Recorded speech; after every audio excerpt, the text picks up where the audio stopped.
Hello বন্ধুরা, video শুরুতেই ডিম নিয়ে ফেটাফেটি ঘাটাঘাটি শুরু করে দিয়েছি। এবার এটাকে আমি ভালো করে ভেজে নেব।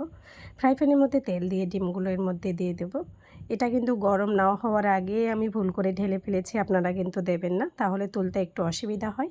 এদিকে কড়াইয়ের মধ্যে জিরে দিয়ে দিলাম। জিরে দেওয়ার পর এর মধ্যে দিয়ে দেবো আমি পেঁয়াজ আর তেজপাতা দিয়ে ভালো করে ভেজে নেব। এদিকে আদা, রসুন, শুকনো লঙ্কা, জিরে সমস্ত কিছু একটা পেস্ট বানিয়ে নিয়েছি।